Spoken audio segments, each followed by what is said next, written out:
Bonjour et bienvenue dans les Hunger Games des repas de Noël.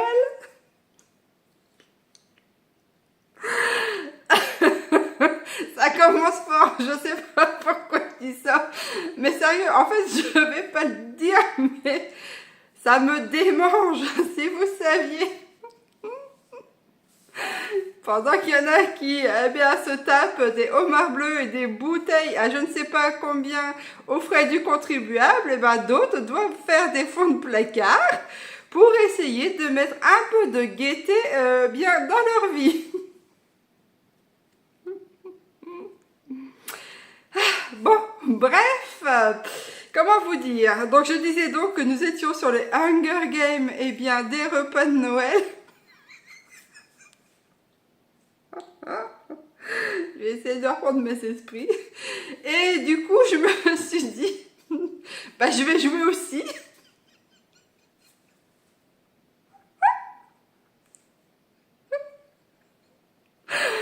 Bon, allez, essayons de reprendre notre sérieux. Donc du coup, alors c'est une vidéo, vous l'aurez deviné, sur une préparation culinaire. Alors, ça va être un petit peu avant Noël, puisque si je vous publie ça le jour de Noël, ça n'aura plus aucun intérêt. Bon, alors sur le coup, je me disais, qu'est-ce que je pourrais faire avec ce que j'ai chez moi? Alors, j'ai sorti une paire de trucs, et je me dis que je devrais réussir à bidouiller quelque chose. Alors, je vais essayer de calculer à peu près après combien je vais prendre, mais ça devrait ne pas être très très cher. Honnêtement, je pense qu'on est sur du moins 1 € par personne par rapport aux ingrédients que j'ai chez moi et ce que ça va faire. Alors, j'ai fait les fonds de placard. Je vais vous montrer ce que je vais tenter d'utiliser aujourd'hui, donc sur une entrée, sur un plat et sur un dessert. Alors, le plat principal, alors c'est un plat qui n'est pas composé de viande pour le coup. Par contre, il y aura un peu de protéines au niveau des œufs dans les préparations. Il va y avoir aussi, un sachet de purée tout prêt. Je vais essayer de faire un dessert avec ça. Alors, je sais pas où je m'embarque, mais je me dis que ça pouvait être intéressant et ça remplacerait la farine en fait par rapport au dessert que j'ai en tête. Ça remplacerait en partie de la farine. Ensuite, qu'est-ce que j'ai d'autre? Je vais vous montrer ça, ce que j'ai sorti. Et puis, donc j'ai dans l'idée, je vais quand même vous dire dans l'idée ce que j'ai. C'est en entrée de faire une sorte de, pardon, une sorte de velouté avec du tapioca et des feuilles de chou. Alors, les feuilles de chou, c'est celles qui me restaient des préparations, vous savez, que j'avais fait sur un meal prep. Au repas de moins d'1 €. Donc comme il m'en restait, je les ai mis au congélateur et je me suis dit ça va servir pour plus tard. Du reste aussi, il me reste de l'ananas au congèle. C'est vrai que j'ai pas pensé à ça. Ça pourrait être... je pourrais essayer de rebidouiller quelque chose après, mais bon. Donc il me restait ceci. J'ai des petits marrons aussi du potager. Donc je reviens sur l'entrée. Ça sera, je vais tenter de faire une sorte de soupe au chou et au tapioca. Le plat principal, ça sera du petit marron, un gratin de petit marron au tapioca, encore. Et en dessert, alors je vais tenter l'incroyable, un gâteau un gâteau à base de pommes de terre au chocolat, un gâteau au chocolat à base de pommes de terre. Sachant que là, j'ai pas de pommes de terre, mais j'ai de la purée, donc je vais tenter de faire ça, voyez-vous. Donc c'est de l'impro, Donc en règle générale, j'ai des bases pour les gâteaux. Généralement, ça se situe entre 180 grammes voire 200 grammes de farine. Donc ça, je remplace par de la pomme de terre. Le chocolat, c'est entre 150 grammes et 200 grammes. Enfin, vous voyez bien, c'est que j'essaie de transposer ce que j'ai moi là sur des recettes qui peuvent être faites à base de farine, hein, classique de base. Donc je vais bidouiller tout ça, je vais vous montrer ce que j'ai sorti, puis on va tenter l'incroyable. Donc dans ces Hunger Games des repas de Noël, je vous disais donc que j'avais sorti des trucs de mon placard que je trouvais. Alors, ça, ce sont les feuilles de chou, elles sont encore un peu gelées. Mais ça va vite décongeler dans de l'eau. Donc je vais prendre les feuilles de chou qui me restaient de la dernière fois. Donc en l'occurrence, ça, avec la quantité que j'ai dedans, je ne sais pas combien. Je vais peser pour voir. Mais du fait que c'était les cagettes, vous savez, à 1 euro là. Ce qu'il y a ici, ça vaut même pas 10 centimes ce que j'ai là. Donc c'est ça qui est bien avec ces fameuses cagettes. Là, c'est une plaque de chocolat dessert Ivoria. Donc là, j'ai 200 grammes. Ici, c'est des sachets de purée. Voilà, de top budget. Donc c'est avec ça que je vais essayer de faire un gâteau au chocolat. Nutri-Score A, évidemment.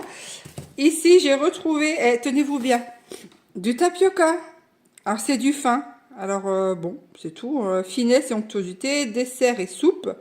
Donc, je me suis dit que il fallait que j'utilise, hein, pardi. Ah, c'est encore bon jusqu'en 2026, donc j'ai encore de la chance. J'ai aussi de la farine, de la fleur de maïs. Je sais même pas si elle est ouverte. Non, ça va. Aussi ça je vais l'utiliser pour faire pour le gâteau. Ensuite, j'ai des œufs ici. Il me reste de l'huile de tournesol. Alors, je ne suis pas forcément fan pour faire de la cuisine à l'huile. Mais j'en ai quand même, puisque dans certains gâteaux, comme là par exemple, je me dis que ça pourrait le faire. Mais par contre, vous voyez, ça me dure X temps, puisque moi je suis plutôt une adepte de la cuisine avec de la graisse animale. Donc tout ce qui est saindoux, beurre, crème, voilà. Je préfère nettement mieux la graisse animale. Mais de temps en temps, je prends de l'huile de tournesol. Ensuite, j'ai un petit marron du jardin.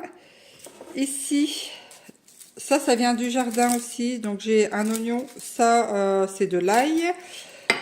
Au niveau des épices, je vais vous montrer. Alors, donc, au niveau des épices. Enfin, ça, c'est pas une épice. Alors, figurez-vous que j'ai retrouvé ça.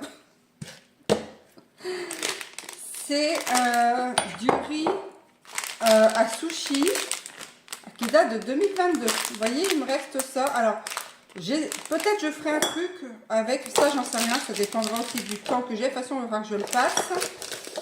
Alors, ici, ce sont des noix que j'avais été chercher l'année dernière. Cette année, j'en ai pas eu. Puis, j'ai pas eu le temps et puis j'étais fatiguée.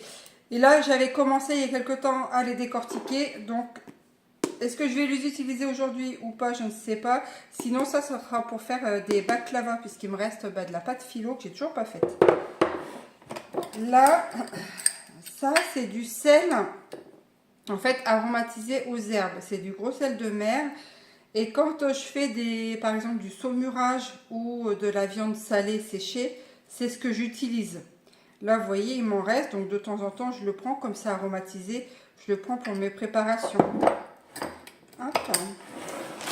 Là, c'est du laurier. Mon voisin, en fait, a un laurier. Il avait coupé et j'ai récolté le laurier qu'il allait jeter. Ça, c'est de la ciboulette de mon jardin que j'ai fait sécher. Je vais mettre ça de côté. Ça c'est de la sauge de mon jardin aussi que j'ai fait sécher cette année. Je me fais un peu de place. Ici, j'ai du poivre blanc de Panja. Ça, j'avais eu ça à Leclerc dans la zone anti-gaspi. J'avais payé ça à 3,57 €. Ça, c'est mon gros sel de mer non raffiné nature. Mais je mets dedans en fait un sachet anti-humidité pour éviter qu'il y ait trop de jus qui se mettent au niveau de mon sel. Ça, c'est je sais même plus. Ça, c'est du curcuma. Voilà. Donc il y a combien? Il y a 3 ans, je crois. Ouais, bien ça, j'avais acheté un gros paquet de curcuma. Bon, j'en ai pour 10 ans. Là, c'est du romarin, en fait, de mon jardin. Voilà. Donc, j'ai tout ça pour élaborer le repas. Donc, la première préparation, je vais m'atteler à faire la soupe. Donc, ce que je vais faire, je vais prendre mon chou. Je vais le mettre avec de l'eau. Je vais utiliser de la crème fraîche aussi. J'ai de la crème fraîche entière. Ça, je vais l'utiliser aussi. Ça donnera un peu d'onctuosité. Donc, la première part... Aspire, ça va bien se passer. Je disais donc que la première préparation serait une soupe de chou avec le tapioca. Donc là, je vais prendre mon chou.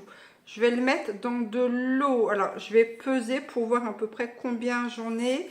Et au niveau de l'eau aussi, je pense que je vais peut-être partir sur peut-être un demi-litre d'eau. Ou peut-être un peu moins. Je vais bien voir. Je vais noter sur le côté. Et après, au pire, allez, on pourra faire un prorata, en fait, réellement des poids et des mesures pour... que si vous vouliez eh bien, refaire ce meal prep ou ce repas de Noël, eh bien, que vous ayez des poids et des mesures beaucoup plus adaptés hein, et proches de la réalité, on va dire. Donc, je disais donc le chou, enfin cette fameuse soupe au chou au tapioca. Alors, si on a un cube aromatique, ça donnerait un meilleur goût, on va dire, dans cette soupe. Moi, j'en ai pas, donc je bidouille avec eh bien, mes herbes. Bon, alors, j'ai sorti eh bien, ma balance. Donc ça, c'est ma casserole. Je vais mettre eh ben, mon chou dedans.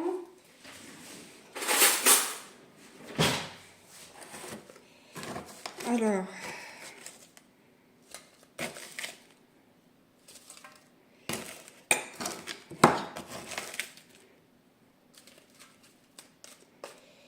Combien il y a?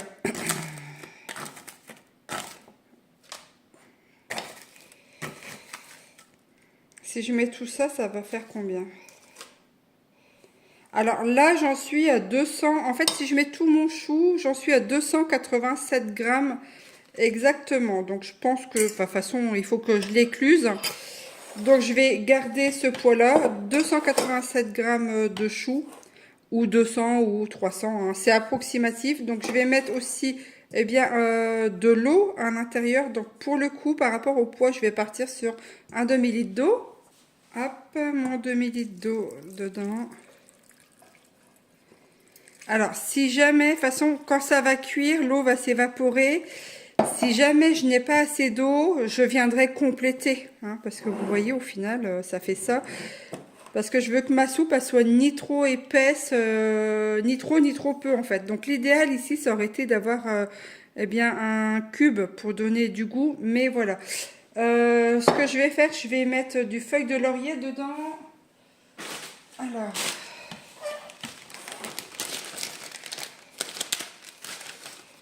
Ça donnera un peu de goût. Je vais en mettre 2.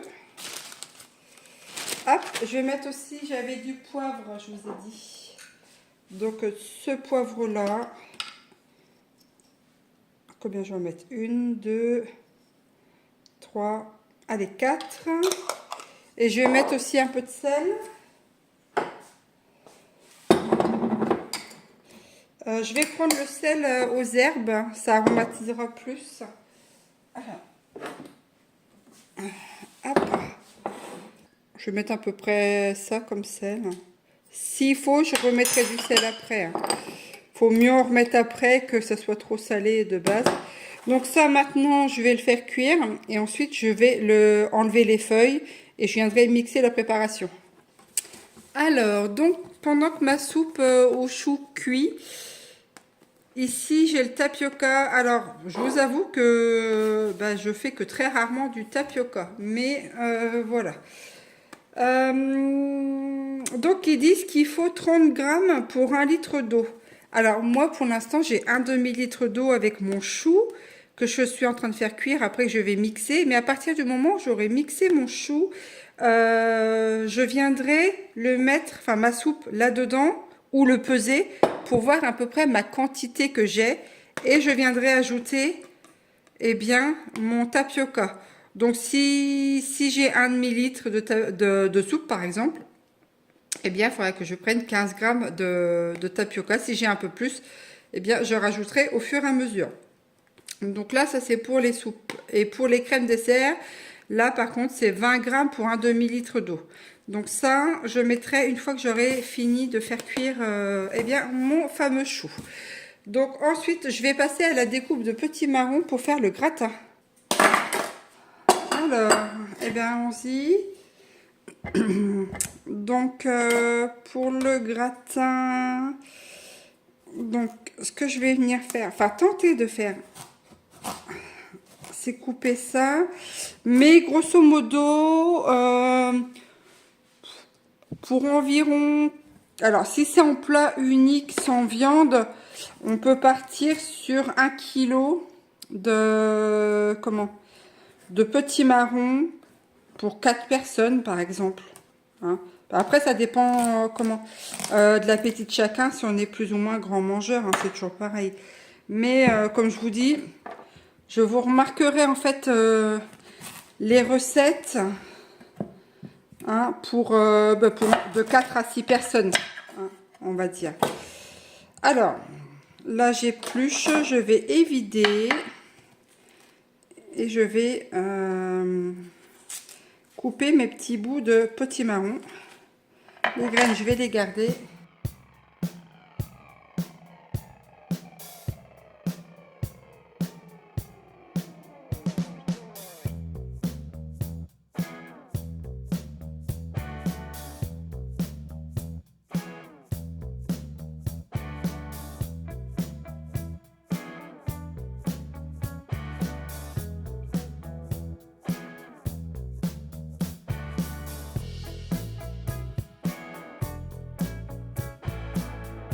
Bon, alors là, j'ai préparé eh bien, mon mixeur plongeur. Je vais aller chercher mon chou. On va mixer tout ça.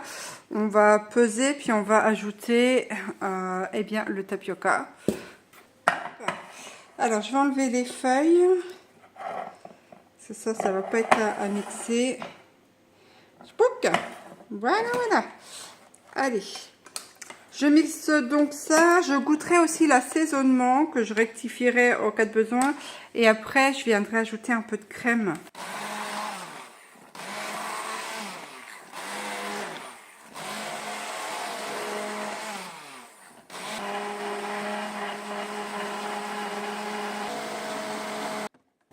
Donc voilà, ça c'est mixé. Alors par contre, je vais venir goûter l'assaisonnement, voir ce que ça donne. Je prends évidemment une cuillère propre. Hein.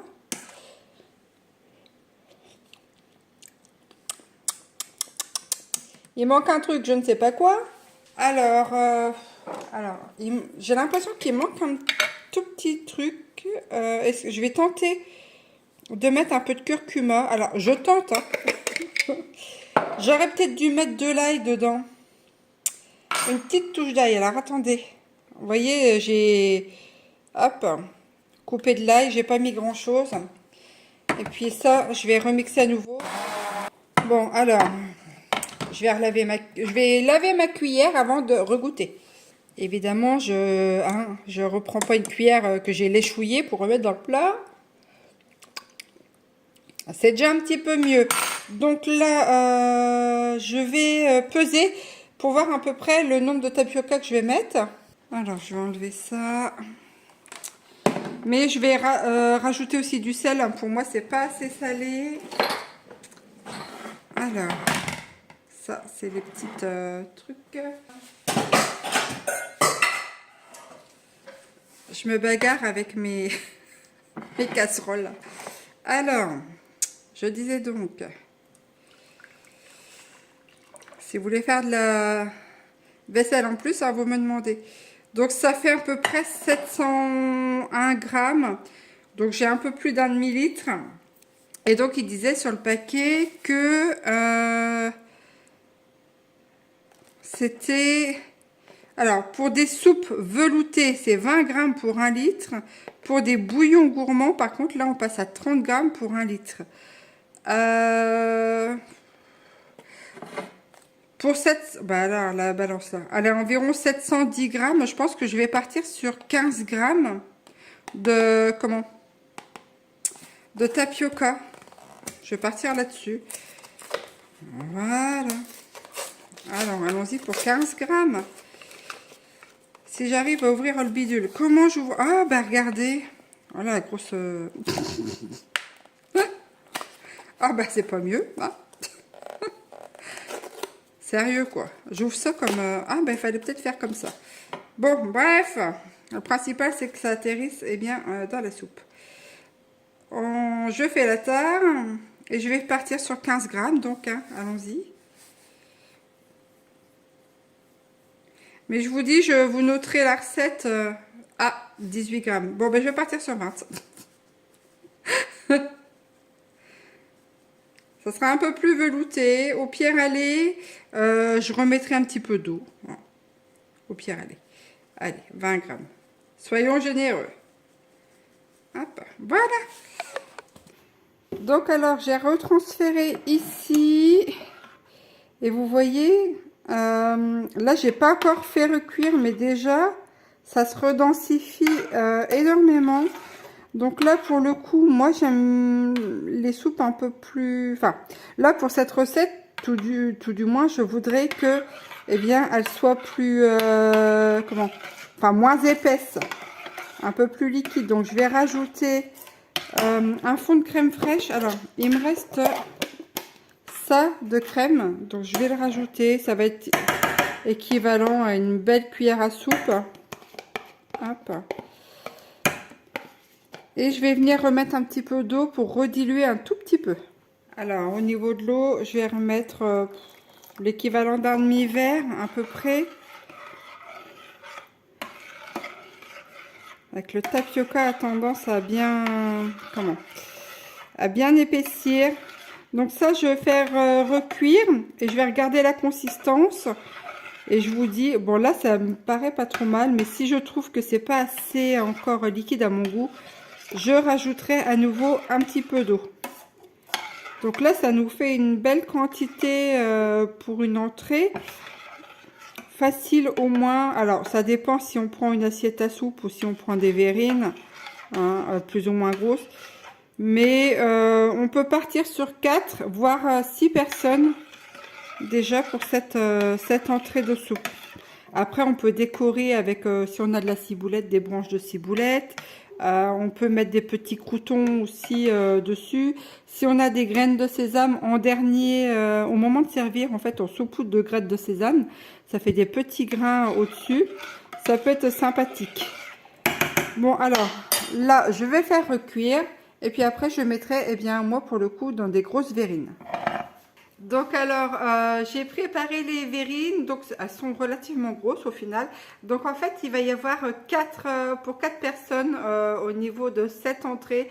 Donc si on veut prolonger jusqu'à 6 personnes, il faut partir sur 1 litre parce que moi j'avais moins d'1 litre. Donc voilà, je pense qu'1 litre pour 6 personnes pour des verrines relativement convenables. C'est bien. Alors ensuite, comment ça s'appelle? Je vais faire le gratin de potimarron au tapioca. Je vais y arriver. Donc les morceaux de potimarron sont en train de cuire à la vapeur. Je vais les enlever. Ensuite, vous avez vu, j'ai coupé un oignon que j'ai eh bien émincé en petits morceaux, plus ou moins gros.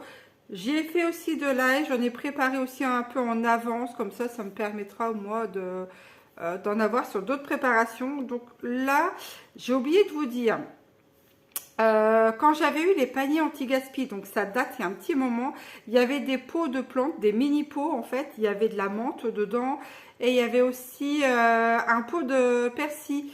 Et je viens d'y repenser. J'ai réussi à faire perdurer le persil pendant très longtemps dans ce pot.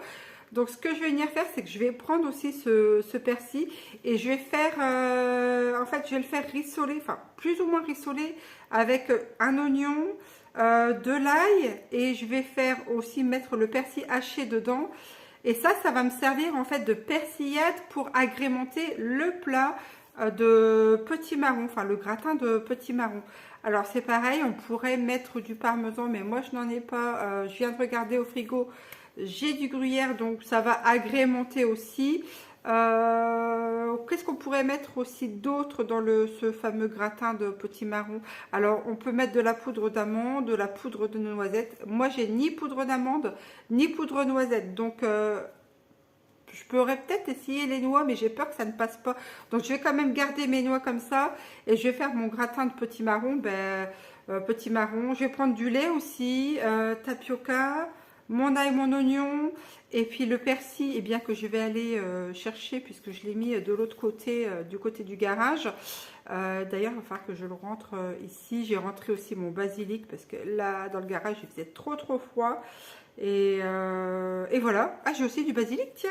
Au fait, j'y ai pas pensé à ça. Les feuilles de basilic, je pense que j'en mettrai au dernier moment pour donner une petite touche en fait sur les veloutés de choux au tapioca. Donc je vais préparer ceci, puis on y va, on continue. Bon, ça y est, j'ai été récupérer le persil. Donc je n'ai pris ça parce que c'est pas un très gros pot. Donc je l'ai nettoyé, je vais sortir ma poêle et un peu de beurre.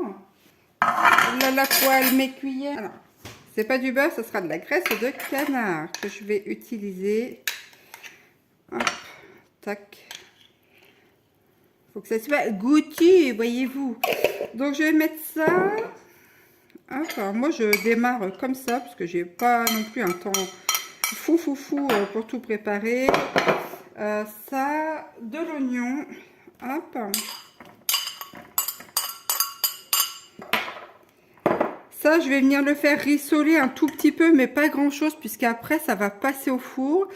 Une fois que ça c'est cuit, j'ajoute bien de la persillade et je transviderai tout ça, en fait, dans mon plat à gratin. Alors, ma persillade est en train de cuire sur le feu. Là, je vais préparer, en fait, la crème qui va servir, en fait, pour le gratin de courge. Donc, avec le tapioca, je vais partir sur 1 litre de lait. Alors, je disais donc 1 litre de lait. Si vous avez un peu de muscade, vous pouvez en mettre. Hein. Je fais attention de ne pas en cliffer partout. Faut que je mette un peu de sel et un petit peu de poivre. Là, pour le coup, j'ai intérêt de bien assaisonner. Parce qu'une fois que ça sera cuit, pour le goûter, il sera peut-être un peu trop tard. Hop. Alors. Tac. Le litre de lait, il est mis. Donc, je vais réutiliser mon sel aromatisé aux herbes là. Hop. Tac, voilà, ça c'est pas mal.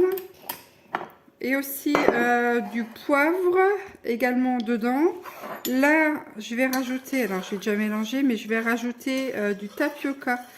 Alors, on avait dit tout à l'heure que le tapioca, il disait que...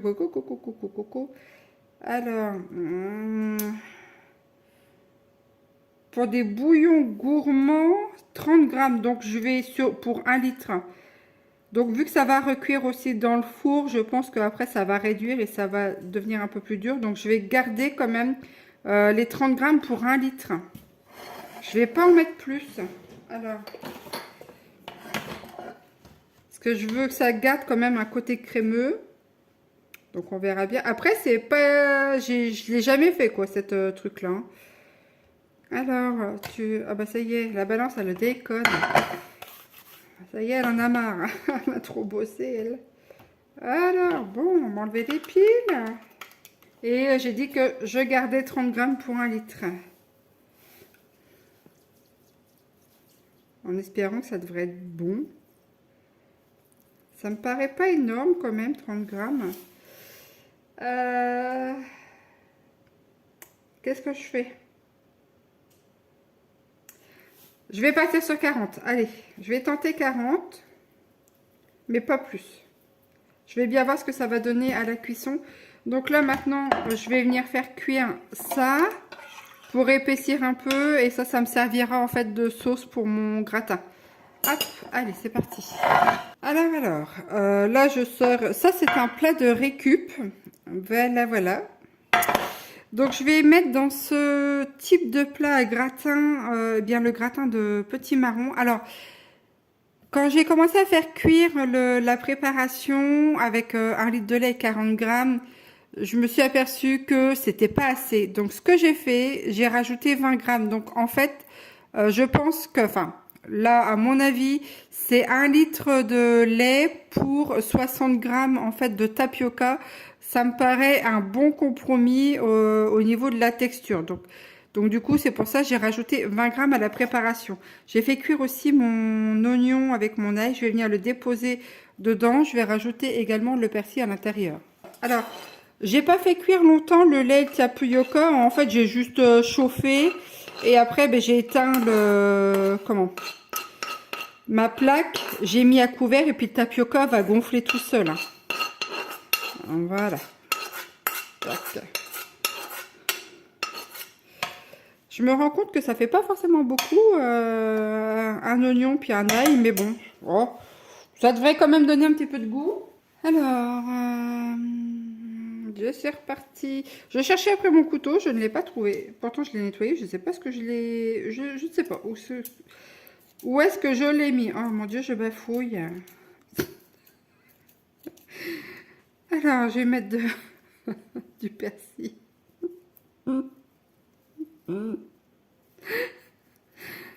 Ah, je vous jure, c'est pas tous les jours drôle de vieillir, hein, je vous assure. Hein. Sérieux, hein. Ah, des fois, il faut essayer de garder le moral, mais je vous avoue que c'est pas simple. Hein. Oh là là. Et je le savais que j'allais mal vieillir, moi. Je le savais, c'est dans mes gènes de toute manière. Oh punaise. Bref. Je vais pas partir là-dedans. Hein. On est sur eh bien, un repas de Noël. Eh bien, petit budget là, pour le coup. Hein. Donc, voilà.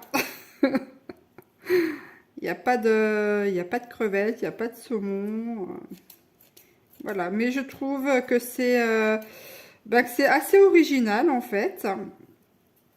Et comment ça nous fait aussi, eh bien, avoir un peu d'imagination et d'improvisation.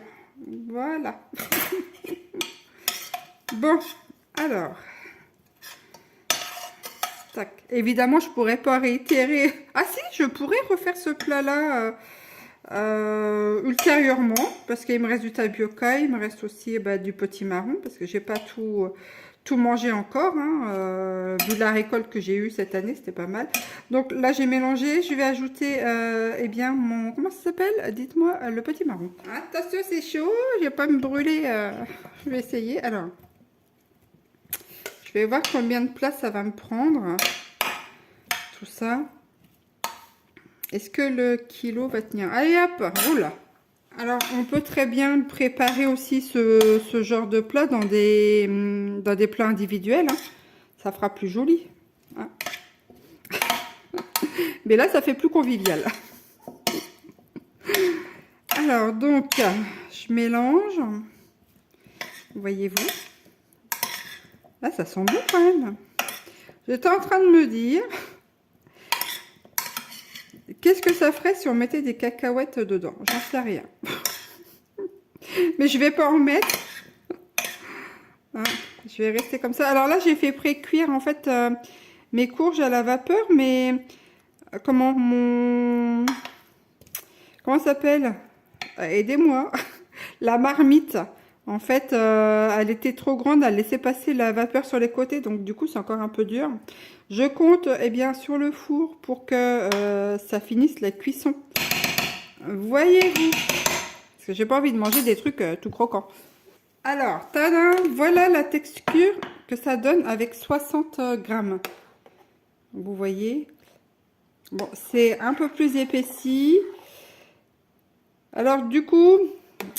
Je me disais que 40 grammes, c'était pas assez.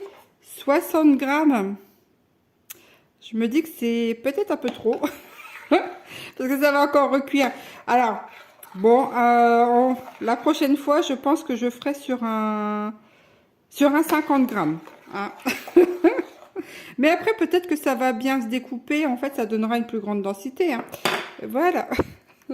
Donc, je verse ça là-dessus. Espérons que tout tienne. Ça devrait.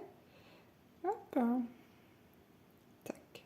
Ah, pile poil, regardez. Pile poil pour mon plat. Oh là là là là là là. C'est-il pas formidable? Allez, dites-le que c'est formidable.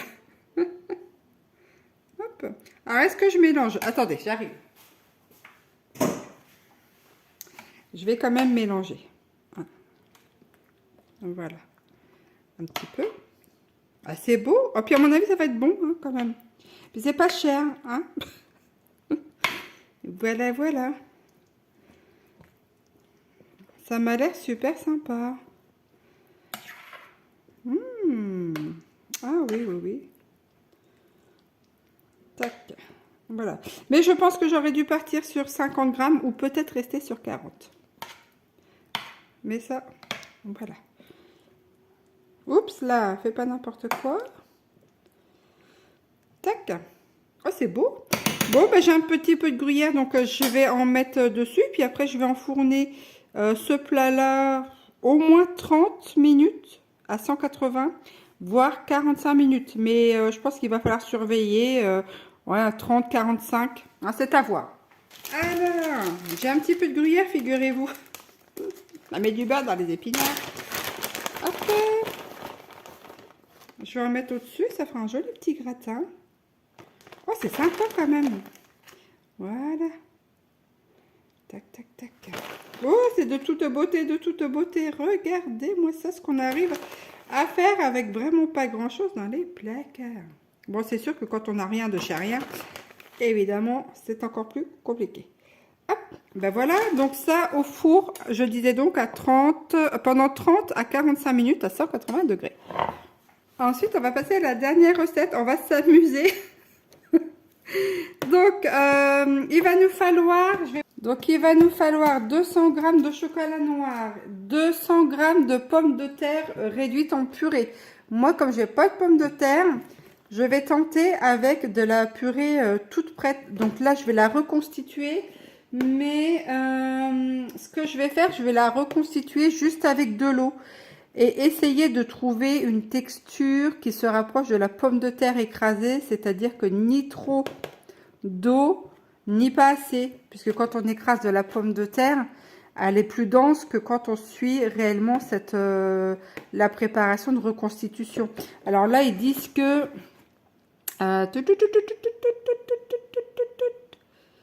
ils mettent 400 ml d'eau et 400 ml de lait. Donc en fait, ça fait 800 ml de liquide. Alors, moi, je vais partir sur sûrement un peu plus bas. On verra bien ce que ça va donner pour voir un peu eh bien, la densité, ce que ça va faire.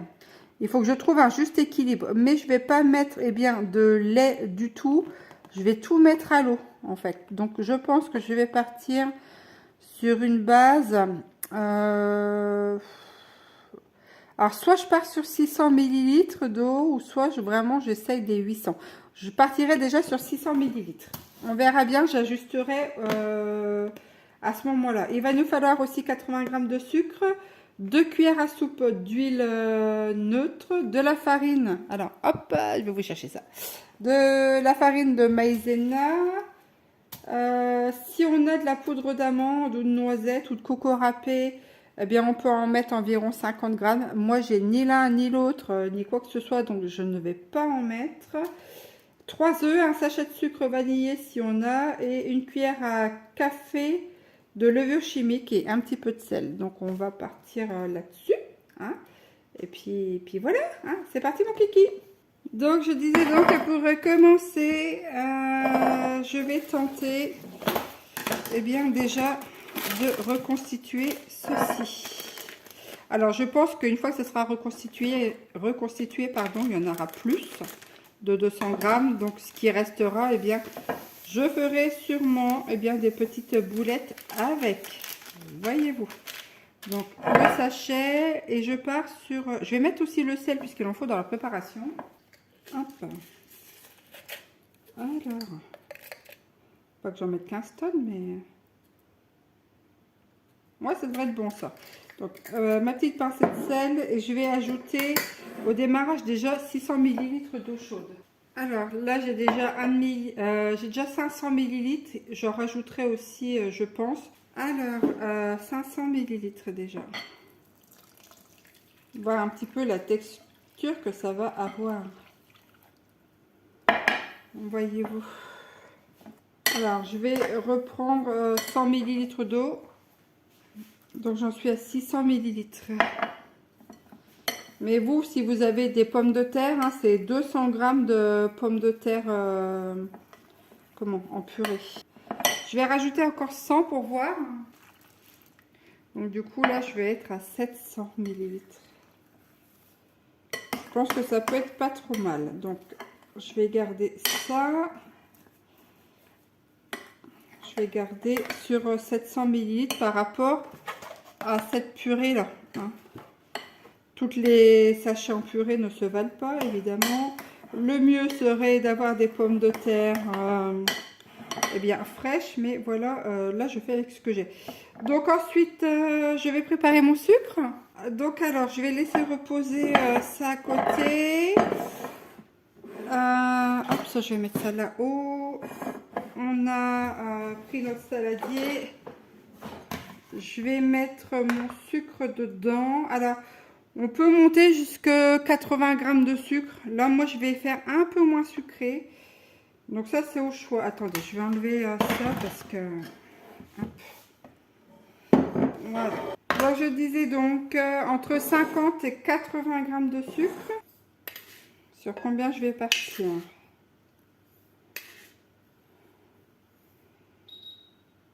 Ah, je vais partir... Allez, 60 g, je vais faire un compromis. Donc, moi, je suis partie sur 60 g de sucre, mais comme je vous disais, entre 50 et 80 g. Donc, je vais prendre 3 œufs aussi, également, en entier, que je vais mettre dans mon sucre. Je vais fouetter ça jusqu'à temps que ça fasse, eh bien, une belle mousse. Hop, tac. Donc là, on va battre tous les ingrédients ensemble. Jusqu'à temps que ça donne un mélange bien mousseux.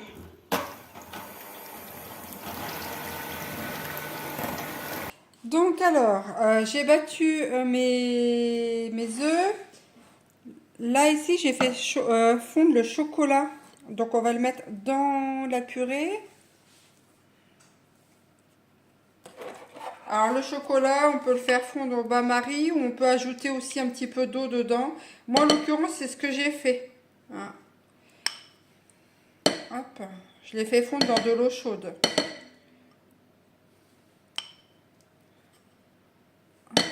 Alors, on va bien racler parce que au prix du chocolat, je vous assure qu'il y a plutôt intérêt de ne pas en perdre une miette. Hop. Ici, ensuite, on va mélanger tout ça. Alors, oh, j'ai fait une bourde. C'est 200 g de purée. Ah! Alors, je vais essayer de rattraper le coup. Bougez pas. Oh la loose! Ah! Ne faites pas comme moi. Prenez bien 200 g de pommes de terre. Oh la loose! Bon, ben voyez. Ah. Je vais essayer de rattraper le coup. Je vais essayer de peser comme ça. Oh, dis donc. Oh, la bourdasse. Alors, je vais essayer de récupérer le chocolat. Hein, sur le dessus. Oh, oh là là.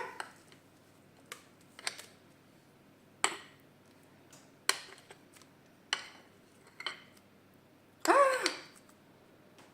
quelle gourde.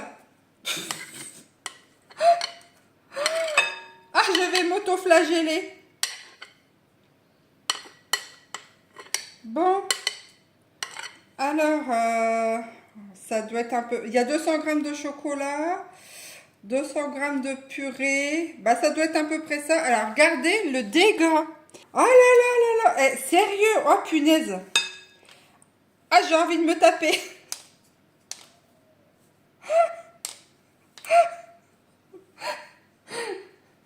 Ah non, mais sérieux, quoi. Ah, il y a que moi pour faire des bêtises pareilles, je vous assure.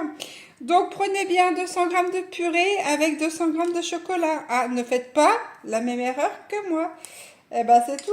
On va improviser un nouveau gâteau après.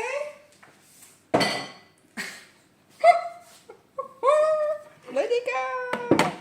Bon, eh ben, une fois qu'on a nos 200 grammes, oh punaise, de purée de patates et nos 200 grammes de chocolat, voyez-vous, on va mélanger nos 50 grammes de fécule de maïs. Oh, j'en reviens pas. Ah, monumentale erreur. Nos 2 cuillères à soupe d'huile. Ah, je vais pas m'en remettre.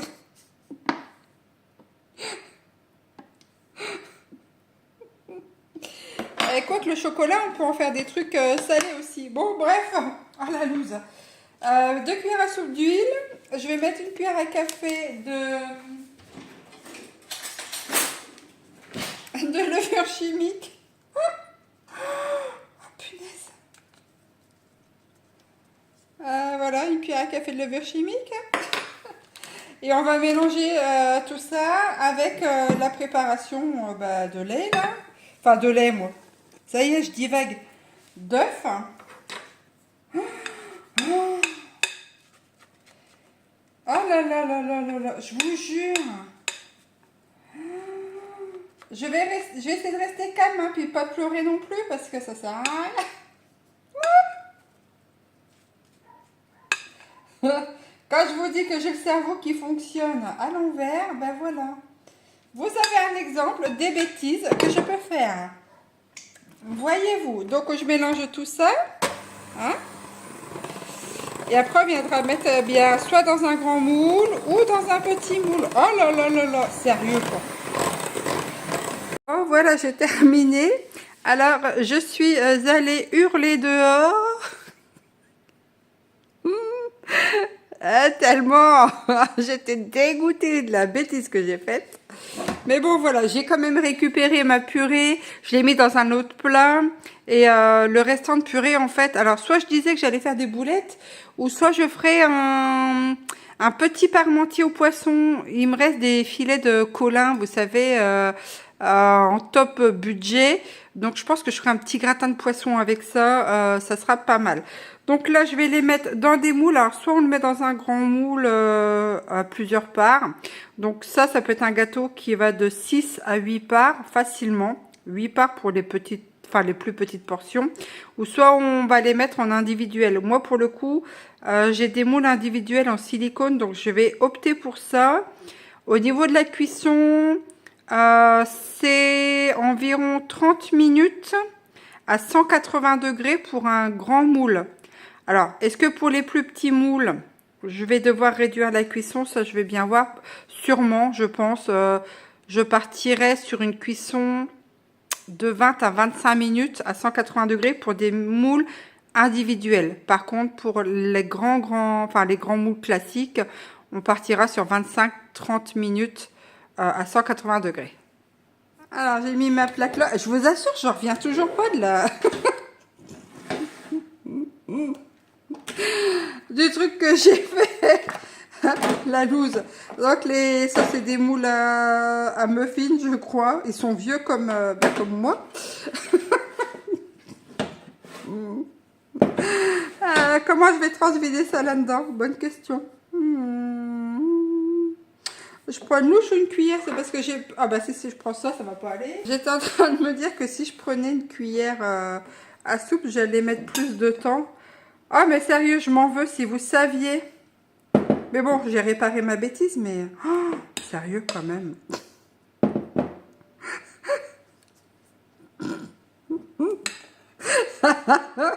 Ça fait vachement sérieux. Bref. Bon dur. Bon, bah, je vais mettre ça dans chaque petit moule.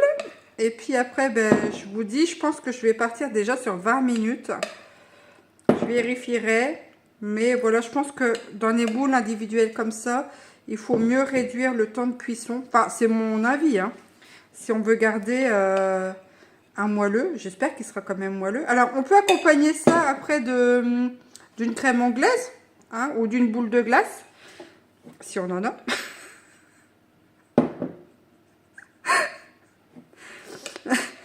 Quoique, s'ils annoncent de la neige et de la glace, hein, on pourra toujours aller tuter ce qu'il y a dehors.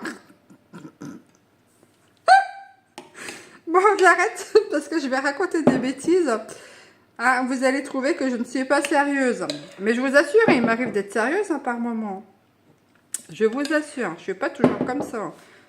Hein, je peux être très ennuyante et chiante par la même occasion. Hop. Alors. Ah bah c'est tout, hein. Je remplis ça et puis je reprends après. Alors, voilà, j'ai versé ça. Maintenant, je vais le mettre au four. Alors, est-ce que c'est parce que je me suis trompée dans mes... dans le poids de ma purée que j'en ai un peu plus? Je ne sais pas. Mais bon, toujours est-il que vous voyez, ça fait 2, 4... Ça fait 6 et 6, 12... 13, 14 parts. Voilà, mais ça peut faire moins, eh bien, dans un plus grand plat. Donc pour 14 parts, ça franchement, ça va pas me revenir très cher.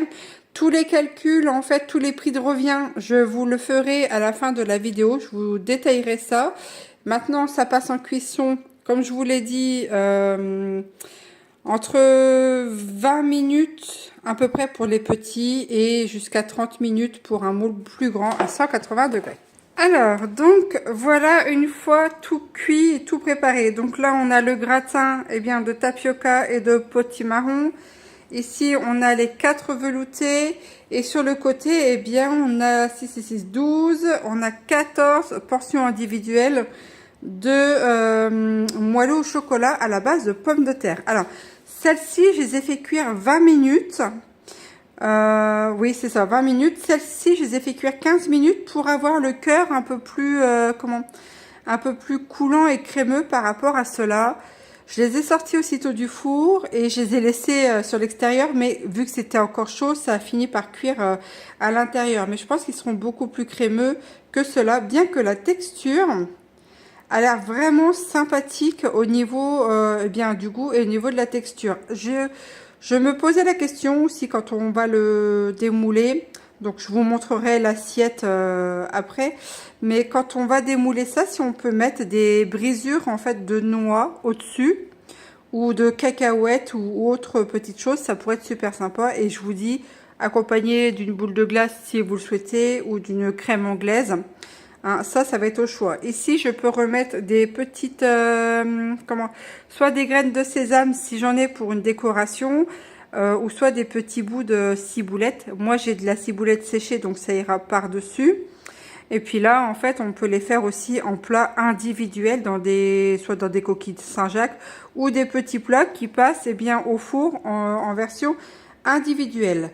Donc maintenant, alors, aussi, petite précision, tous ces plats-là, hein, on peut le faire en version végane. Remplacer le lait là par une autre boisson végétale, par exemple. Hein, ça reste aussi tout à fait modulable. Alors, on va passer au prix maintenant de revient de ces préparations. Donc, le temps de préparation, moi, en cuisine, j'ai passé 2 heures, puisque, en fait, je dois couper le téléphone, etc. pour le montage. Mais je pense qu'on peut réduire à 1h30, sachant que la cuisson, en fait, on peut faire cuire en même temps le gratin et les moelleux au chocolat à la pomme de terre. Donc, ce qui peut encore réduire aussi le temps passé en cuisine. Donc, moi, je dis 1h30, mais peut-être on peut le passer en 1 heure. Hein. Je pense si on arrive à bien s'organiser. Ensuite, au niveau du prix du gâteau, je vais commencer par ça, le gâteau aux pommes de terre.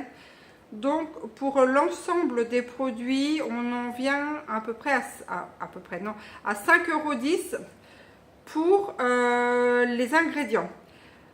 Si on ramène ça au coût par personne, alors, si on prend 8 personnes, ça va nous ramener à un coût de 0,64 centimes la part.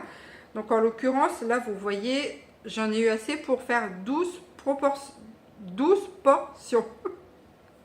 Donc, ça va réduire encore à moins de 64 centimes la part pour le moelleux au chocolat à base de pommes de terre. On va passer maintenant bien, à l'entrée, donc ce qui est la soupe de tapioca. Alors là, je l'ai faite avec du chou puisque j'avais ce restant de chou dans le congélateur. Donc, quand j'ai acheté ces barquettes-là, c'est vrai que le coût de revient en fait du chou était vraiment très très bas. Donc, c'est une recette qu'on peut moduler bien évidemment. Là, je l'ai fait avec du chou, mais on peut le faire avec, bien, par exemple, du poireau. Hein. C'est aussi faisable. Donc là, j'en ai pour 4 personnes, mais on peut augmenter un peu avec de l'eau, par exemple, pour que ça fasse 6 personnes. Donc pour le prix de revient pour l'entrée pour 4 personnes, elle se situe à 1,35 €. Ça peut varier par rapport aux produits que vous allez acheter. Hein, moi, c'est vrai que le chou, ça fait descendre, mais après, un poireau, vous utilisez dans une préparation comme ça un poireau, voilà, je ne sais pas combien ça peut coûter, mais peut-être 20 ou 30 centimes le poireau. Hein, si je ramène ça au prix pour une personne, ça revient à 0,34 centimes par personne. D'accord? Donc, et si vous rajoutez évidemment pour 6 personnes, ça va réduire aussi le coût. On va passer maintenant au coût du gratin de potimarron. Alors, pour la totalité du gratin, si on part sur une recette avec 1 kg de butternut, on peut le faire aussi avec la butternut, hein. Moi je l'ai fait avec le potimarron, mais on peut le faire aussi avec le butternut ou avec une courge musquée, hein, voilà. Ça revient au prix de 3,95 € pour pratiquement 6 personnes. Je pense qu'avec un plat comme ça, on peut faire 6 personnes si ce sont des petits mangeurs, si c'est des plus gros mangeurs, 4 personnes, mais avec une entrée, un plat, un dessert, c'est amplement, je pense, faisable. Après, on peut aussi rajouter de la viande si on le veut. Hein. On peut rajouter des œufs mollets à côté. Ça va être encore au choix. Moi, pour ce repas, il n'y a pas de viande.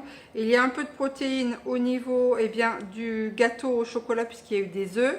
Mais après, on pourrait très bien remettre, par exemple, un jaune d'œuf dans la soupe et mixer aussi pour rajouter de la protéine. Donc au niveau, par contre, donc je disais que pour le prix de revient du gratin était à 3,95 € l'ensemble.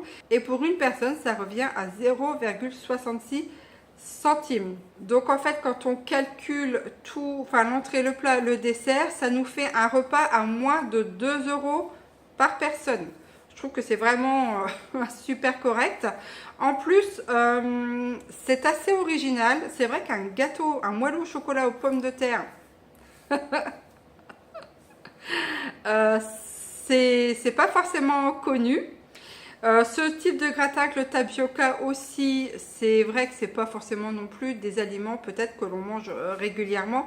Mais ça permet en fait d'agrémenter pas mal de choses. Hein. Vous avez vu l'entrée et aussi le gratin. Donc tout ça à moins de 2 €. Évidemment, ce que je ne compte pas là-dedans, c'est les potentielles boissons. Hein. Et si vous voulez faire des amuse-bouches, par exemple. Hein. Ça, je ne l'ai pas compté dedans. Moi, j'ai pas fait d'amuse-bouches. Par contre, vu qu'il me reste du tapioca, je pourrais très bien faire des amuse-bouches avec du tapioca. Hein. Ça serait tout simple. Il faudrait que je regarde ce que j'ai encore dans le frigo au congélateur. Mais ça peut être très bien une base de tapioca dans le fond. Et au-dessus, si vous avez les moyens d'acheter ça, c'est des crevettes ou du classique, le saumon fumé.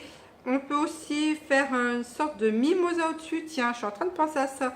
Peut-être que ça pourrait être sympa de faire une verrine avec le tapioca et au-dessus un écrasé d'œuf.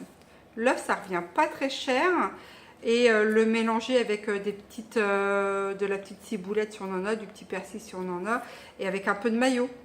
Ça pourrait être sympa. Et en plus, le mélange des contrastes, ça pourrait être vraiment cool. Vous allez retrouver en fin de vidéo le dressage de l'assiette avec le moelleux, la soupe et en fait le gratin pour vous donner une petite idée. Alors, ça va pas être un dressage de dingue parce que j'ai pas envie d'aller courir acheter de la vaisselle pour faire ça. Je vais faire avec la vaisselle que j'ai. Le fait que moi je suis installée depuis longtemps en fait dans la maison et que j'ai accumulé au fil des années, eh bien de la vaisselle, eh bien ça va me permettre de faire un dressage, on va dire autre que le dressage de ce qu'on pourrait avoir sur toute une année, histoire d'avoir un petit peu de paillettes dans les yeux.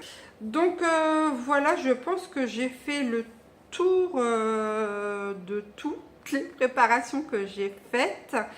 J'espère que ça vous aura inspiré à regarder ce qu'il y a dans vos placards, d'essayer de la cuisine improvisée. Moi, je vais vous mettre les vraies recettes dans le descriptif et probablement aussi dans les commentaires, comme ça vous aurez tout et vous pourrez, eh bien, comme là j'ai fait, moduler eh bien, ces fameuses recettes. Je vous remercie infiniment d'avoir suivi cette vidéo ou pas. Moi en tout cas, eh bien c'était un challenge pour moi pour vous le proposer. Hein. Je vous remercie encore une fois pour tous les commentaires eh bien, super sympas que vous marquez. Hein, et puis aussi du partage que vous me faites aussi dans la barre des commentaires. Moi, il y a des choses que, comme tout le monde, hein, je ne connais pas tout, je ne sais pas tout. J'apprends de vous également et ça, c'est vraiment super sympa. Alors, pour ceux qui fêtent Noël, je vais vous souhaiter un joyeux Noël. Je vous souhaite évidemment beaucoup de force et beaucoup de courage pour eh bien, toutes les épreuves qui peuvent arriver au cours d'une vie. Ce n'est pas toujours évident de garder la tête hors de l'eau et j'en sais quelque chose. Je vous dis à très bientôt pour de prochaines aventures. Portez-vous bien. Ciao, bye bye.